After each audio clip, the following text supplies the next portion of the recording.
Hello everyone! Magandang hapon po sa inyong lahat. Good morning, good afternoon, and good evening all over the world. Today is Sunday at ako ay pupunta guys sa shopping. Ayan, binubuksan na ni Uncle ang door ng aming gate. Ayan guys, ang init. Grabe yung init ngayon ha. Wow, it's summertime, grabe.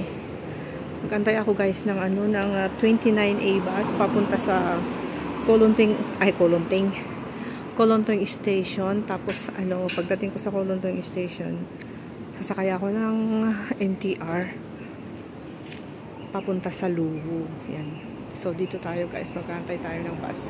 Kasi andyan yung yung bus stop namin. So, ngayon ay bababa tayo dito. Napakainit. It's summertime. Grabe, nag-start na yung summer. Sobrang init. Kita nyo yan guys. So, tirik na tirik yung araw ngayon.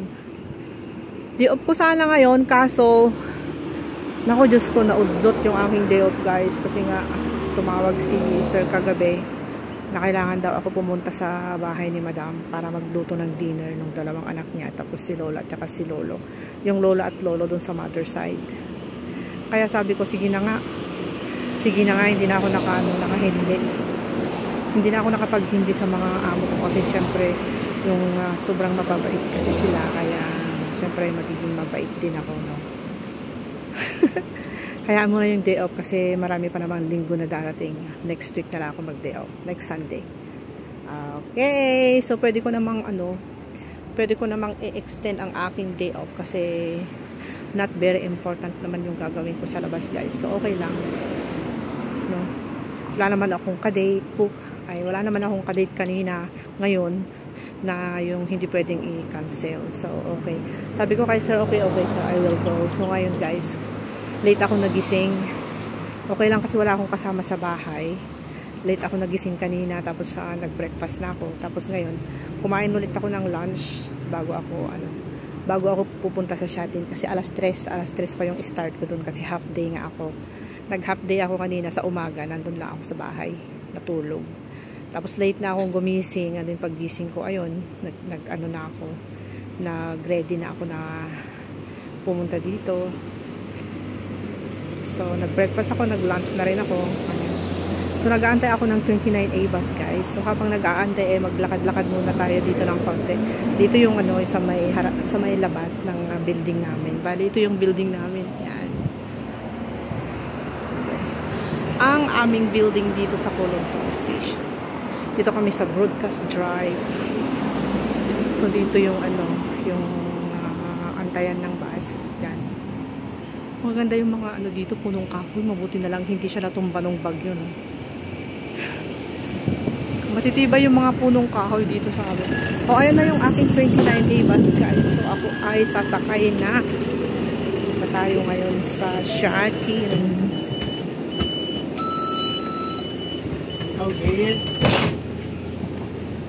Wala na palang laman yung aking patatong. Messi may 6.20. Oh. Kaya takong $6.20. 1,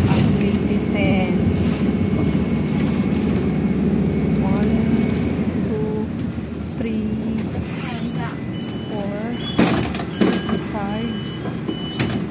5. Wait. Ay, wala eh. Bakit food keso naman to? Ay, naku.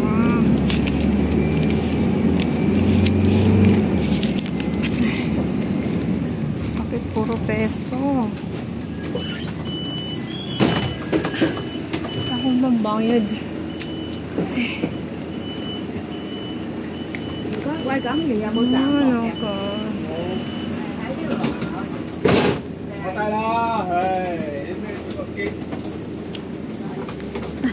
Excuse me, uncle, you have change? Oh.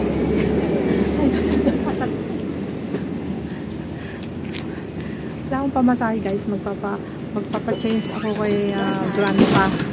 Ano ba yan? No. Don't have. Only one dollar. Oh, yeah. Ano $1? I don't know like how much yun. How much yung ko? 有冇碎紙喎？我得1蚊， Oh no. 6個2，萬蚊搭到有冇？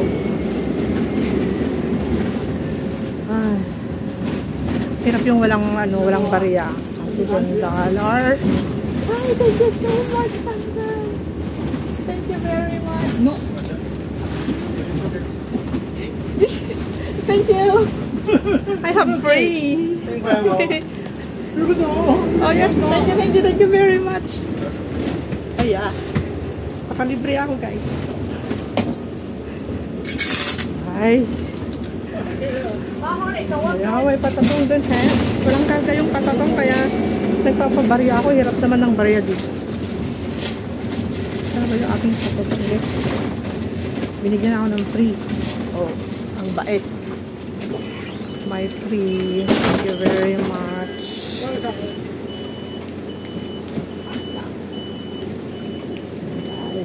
Thank you.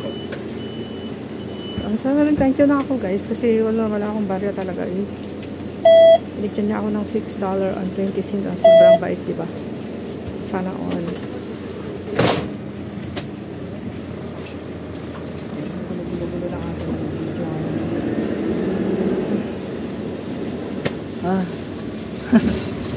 Swerte ako ngayon guys. Binigyan niya ako ng $6.20 para sa aking pamasahe kasi nga $6.20 yan. Dito kasi bihira silang nagsusukli. Hindi kasi nagsusukli yung mga tao dito o yung mga bus. So, bawa, wala kang bariya. Bigay mo yung $10 mo. Kung $100 yung nandun sa pera mo, $100 ang ilalagay mo doon. Kasi bihira lang yung mga pasaheros na talaga nagsusukli. Ay, yung mga bus na nagsusukli. So, kailangan na yung card namin, yung octopus namin, kailangan yung itap up sa 7-Eleven para pag kami ay sasakay ng bus, minibus, ganun. Ayan, pinipindot mo lang dyan. Kasi wala talaga nagsusukli dito. So, ang problema kung yung pera mo ay buo. Siyempre, kapalan mo yung mukha mo, tanongin mo yung mga pasaheros kung meron silang panukli. Yung iba naman ay meron, pero karamihan wala silang barya. Pero ngayon, swerte ako ngayon guys kasi nga, binigyan ako nung lalaki ng $6.20. Tapos hindi na niya kinuha yung $20 ko. Ay, yung $10 ko.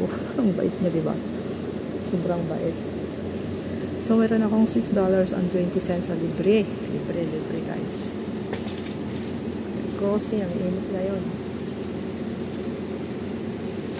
Crossing. Antay namin yung kwan. Ikot siya.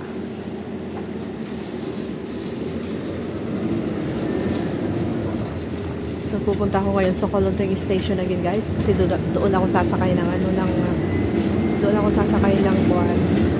NTR, papuntang Shatin. Punta ako sa bahay ni Madam. Kasi nga diba nakatira ako kay sila. So, ngayon naman ay iba naman yung bahay nila na kasama yung mga bata. Kailangan nila ako working full time. So, overtime ako ngayon. Cancel ang day off ko ngayon. Ay, naku, akala ko pa naman makaka-day off ako. Yung pala hindi. Oh my God. Pero okay lang din naman kasi ang init. Parang ayaw ko din pumunta mag-day off ngayon sa labas. Kasi pag nasa labas ka lang, nasa outdoor, ang init. Sobrang init. Puro pawis lang aabutin sa labas. Pero pag nag-day off ka, nandun ka lang sa indoor. Ayun, maganda. Pero pag yung mga pupunta ng park at saka yung pupunta ng beach, sobrang init. Ayaw ko pupunta doon.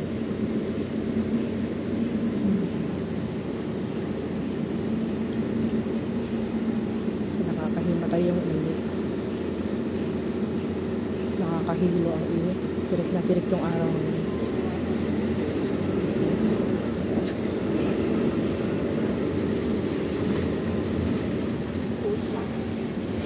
Ay, tirik na tirik ang araw ngayon.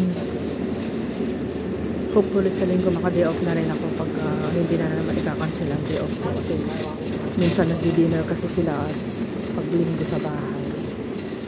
Pag sasabihin naman ni Sir na i-change ko yung day off ko ng Saturday, okay lang din naman. Wala namang problema sa akin kasi wala naman akong important yung pinupuntahan. Diba? So, okay lang din.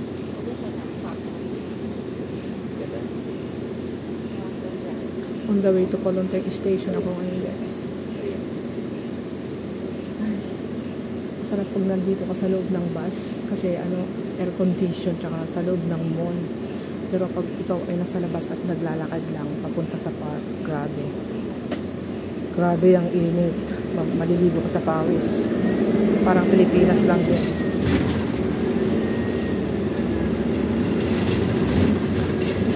Ito sa China nga guys is 36C. Grabe yung 36C, no? 36C yung China. Kahapon ang init. Dito ngayon sa Hong Kong, ewan ko kung anong weather, hindi ko pa na-check. Siguro mga 34 ngayon, 34C. 34C. Napakainit. Tingnan niyo yung araw. Ang liwanag ng araw, guys.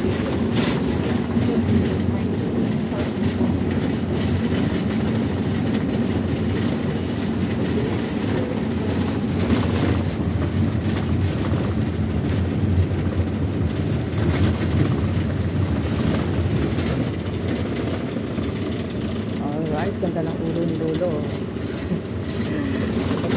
Baba na tayo guys. Alright, dito na yung MTR. Kolontek Station yun.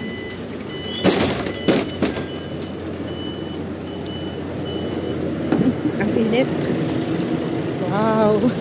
Nakakapasok. Oh no. Nakakapasok, grabe. Takbo tayo guys, ang init. Ay. Finally, nandito ako sa sa shade. Oh, ang 7-Eleven. Mag-top up ako sa loob. Kailangan ko mag-top up yung octopus rice kasi naubos. So, bababa tayo dito.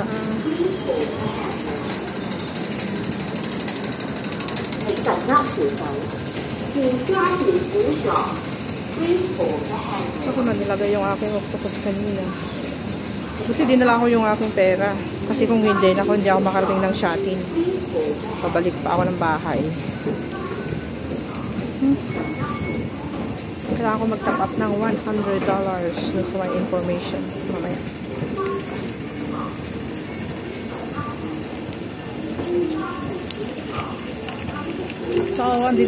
So, andito na po ako sa loob ng MTR Kolontek. Ayan, ang MTR Kolontek, guys. So, ako'y magpapakarga muna ng aking octopus. Kasi naubos. So, dito ako saan?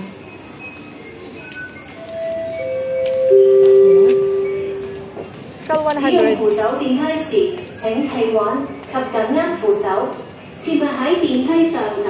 Thank you. Ayan guys. Tayo na ating, tapos mamasahe tayo, lagay natin dyan. Alright. So ang hanggang na is 96.20. So ako ay mag-elevator. Elevator tayo guys. Ayun yung 7-Eleven. Ang daming tao. Bye guys. Thank you so much for watching. Have a nice day everyone. God bless.